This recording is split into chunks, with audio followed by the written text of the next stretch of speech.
स्वागत है आप सभी का हमारे चैनल दिव्य दृष्टि में। नवरात्रि का आरंभ हो चुका है।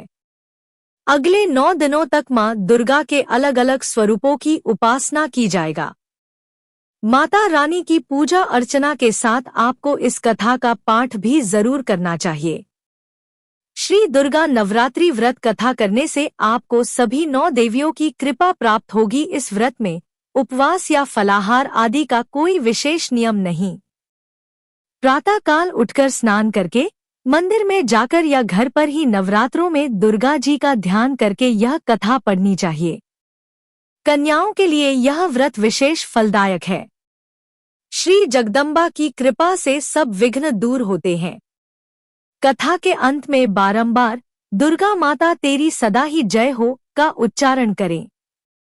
बृहस्पति जी बोले, हे ब्राह्मण, आप अत्यंत बुद्धिमान, सर्वशास्त्र और चारों वेदों को जानने वालों में श्रेष्ठ हो।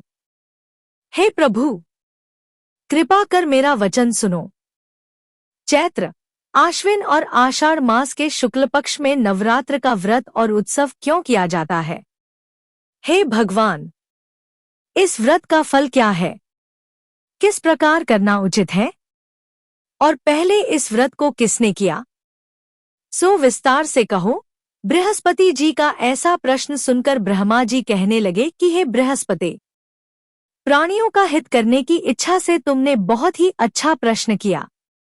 जो मनुष्य मनोरथ पूर्ण करने वाली दुर्गा, महादेवी, सूर्य और नारायण का ध्यान करते हैं, वे मनुष्य धन्य हैं। यह नवरात्र व्रत संपूर्ण कामनाओं को पूर्ण करने वाला है। इसके करने से पुत्र चाहने वाले को पुत्र, धन चाहने वाले को धन, विद्या चाहने वाले को विद्या और सुख चाहने वाले को सुख मिल सकता है। इस व्रत को करने से रोगी मनुष्य का रोग दूर हो जाता है और कारागार हुआ मनुष्य बंधन से छूट जाता है। मनुष्य की तमाम आपत्तियां दूर हो जाती हैं और उसके घर में संपूर्ण संपत्तियां आकर उपस्थित हो जाती हैं। बंध्या और काक बंध्या को इस व्रत के करने से पुत्र उत्पन्न होता है। समस्त पापों को दूर करने वाले इस व्रत के करने से ऐसा कौन सा मनोबल है जो सिद्ध नहीं हो सकता? जो मनुष्य अलभ्य मनुष्य देह को पाकर भी नवरात्र का व्रत नहीं करता, वह माता पिता से हीन हो जाता है, अर्थात उसके माता पिता मर जाते हैं और अनेक दुखों को भोगता है। उसके शरीर में कुष्ठ हो जाता है और अंग से हीन हो जाता है, उसके संतानोत्पत्ति नहीं होती है। इस प्रकार वह मूर्ख अनेक दुख भोगता है। इस व्रत को न करने वाला निर्दयी मनुष्य धन और धान्य से रहित हो, भूख और प्यास के मारे पृथ्वी पर घूमता है और गूंगा हो जाता है। जो विधवा स्त्री भूल से इस व्रत को नहीं करती, वह पतिहीन होकर नाना प्रकार के दुखों को भोगती है। यदि व्रत करने वाला मनुष्य सारे दिन का उपवास न कर सके तो एक समय भोजन करे और उस दिन बांधवों सहित नवरात्र व्रत की कथा करे। हे बृहस्पति, जिसने पहले इस व्रत को किया है उसका पवित्र इतिहास मैं तुम्हें सुनाता हूँ। तुम सावधान होकर सुनो।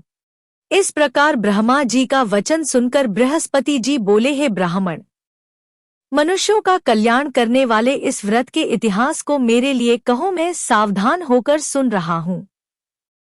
आपकी शरण में आए हुए मुझ पर कृपा करो। ब्रह्मा जी बोले, पीठत नाम के मनोहर नगर में एक अनाथ नाम का ब्राह्मण रहता था।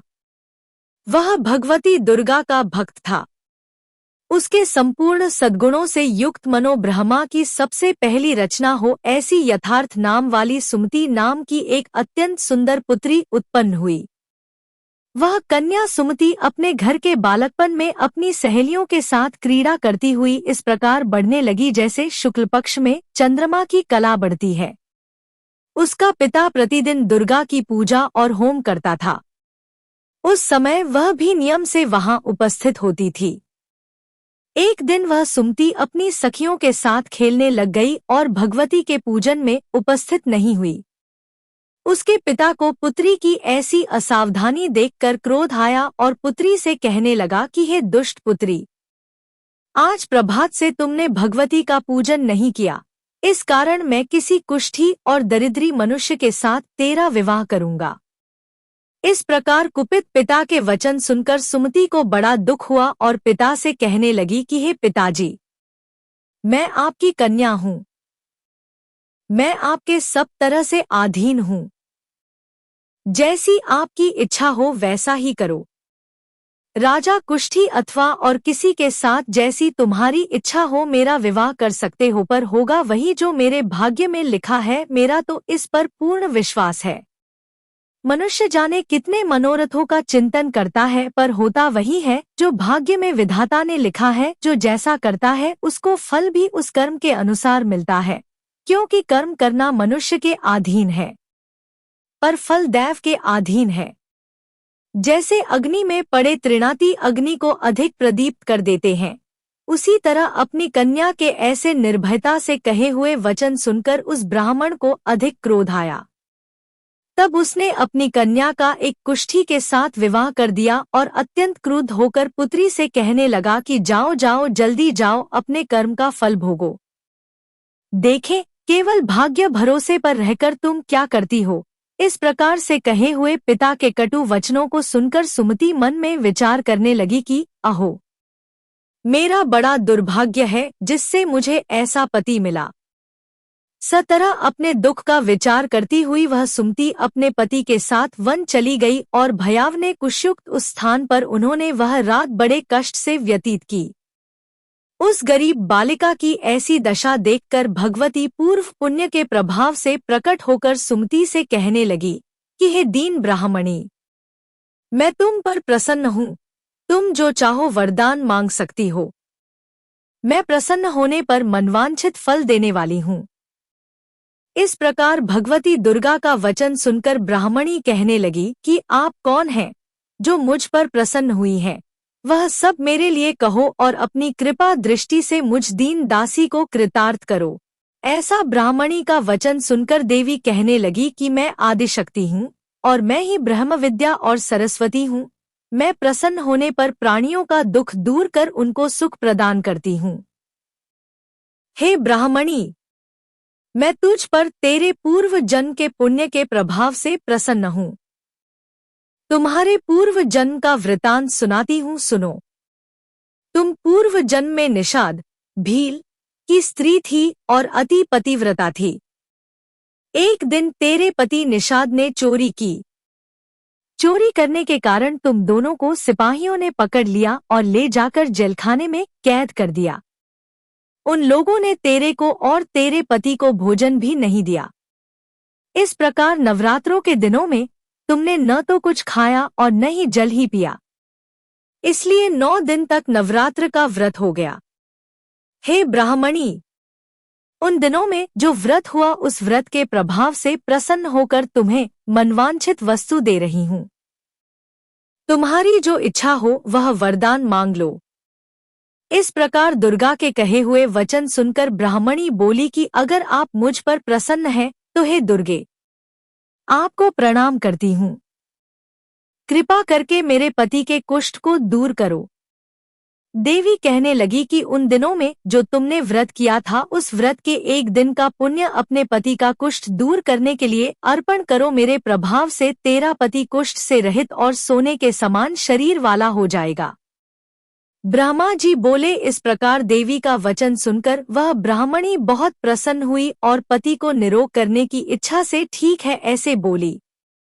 तब उसके पति का शरीर भगवती दुर्गा की कृपा से कुष्ठहीन होकर अति कांतियुक्त हो गया, जिसकी कांति के सामने चंद्रमा की कांति भी क्षीण हो जाती है। वह ब्राह्मणी पति की मनोहर देह को देखकर देवी को अति पराक्रम वाली समझकर स्तुति करने लगी कि हे दुर्गे, आप दुर्गत को दूर करने वाली, तीनों जगत की संताप हरने वाली, समस्त दुखों को दूर करने वाली, रोगी मनुष्य को निरोग करने वाली, प्रसन्न होने पर मनवांछित वस्तु को देने वाली और दुष्ट मनुष्य का नाश करने वाली हो। तुम ही सारे जगत की माता और पिता हो। हे अम्बे, मुझ अपराध रहित अबला की मेरे पिता ने कुष्ठी के साथ विवाह कर मुझे घर से निकाल दिया। उसकी निकाली हुई पृथ्वी पर घूमने लगी। आपने ही मेरा इस आपत्ति रूपी समुद्र से उद्धार किया है। हे देवी, आपको प्रणाम करती हूँ।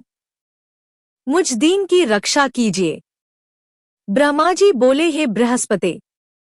इसी प्रकार उस सुमति ने मन से देवी की बहुत स्तुति की। उससे हुई स्तुति सुनकर देवी को बहुत संतोष हुआ और ब्राह्मणी से कहने लगी कि हे ब्राह्मणी, उदालय नाम का अति बुद्धिमान, धनवान, कीर्तिवान और जितेंद्रिय पुत्र शीघ्र होगा।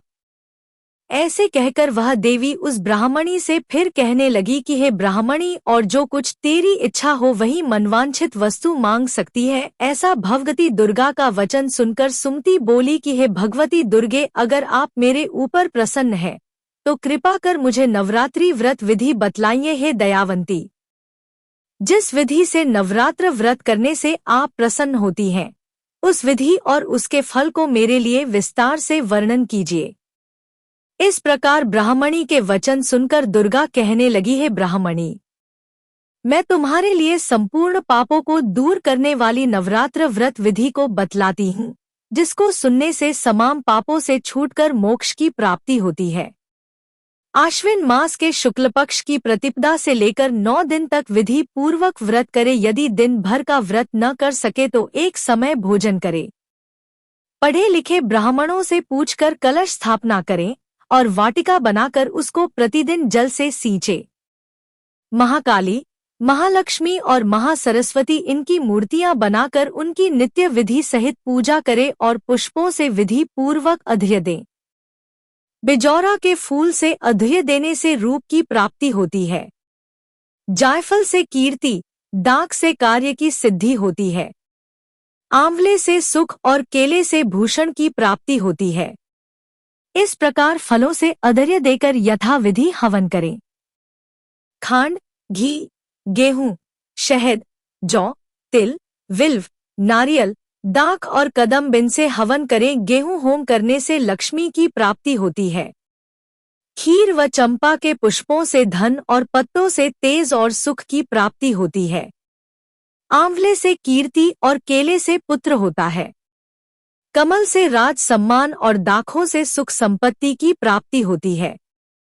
खंड, घी, नारियल, जौ और तिल इनसे तथा फलों से होम करने से मनवांछित वस्तु की प्राप्ति होती है। व्रत करने वाला मनुष्य इस विधान से होम कर आचार्य को अत्यंत नम्रता से प्रणाम करे और व्रत की सिद्धि के लिए उसे दक्षिणा दे। इस महाव्रत को पहले बताई हुई विधि के अनुसार जो कोई करता है उसके सब मनोरथ सिद्ध हो जाते हैं। इसमें तनिक भी संशय नहीं है।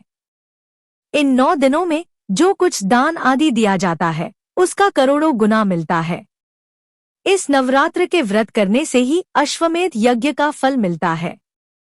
हे ब्राह्मणी, इस संपूर्ण कामनाओं को पूर्ण करने वाले उत्तम व्रत को तीर्थ, मंदिर अथवा घर में ही विधि के अनुसार करें। ब्रह्मा जी बोले, हे बृहस्पति। इस प्रकार ब्राह्मणी को व्रत की विधि और फल बताकर देवी अंतर्ध्यान हो गई। जो मनुष्य या स्त्री इस व्रत को भक्तिपूर्वक करता है वह इस लोक में सुख पाकर अंत में दुर्लभ मोक्ष को प्राप्त होता है। हे बृहस्पति, यह दुर्लभ व्रत का महात्म्य मैंने तुम्हारे लिए बतलाया है। बृहस्पति जी कहने लगे, हे ब्राह्मण, आपने मुझ पर अति कृपा की जो अमृत के समान इस नवरात्र व्रत का महात्म्य सुनाया। हे प्रभु, आपके बिना और कौन इस महात्म्य को सुना सकता है। ऐसे बृहस्पति जी के वचन सुनकर ब्रह्मा जी बोले, हे बृहस्पति, तुमने सब प्राणियों का हित करने वाले इस अलौकिक व्रत को पूछा है, इसलिए तुम धन्य हो। यह भगवती शक्ति संपूर्ण लोकों का पालन करने वाली है। इस महादेवी के प्रभाव को कौन जान सकता है।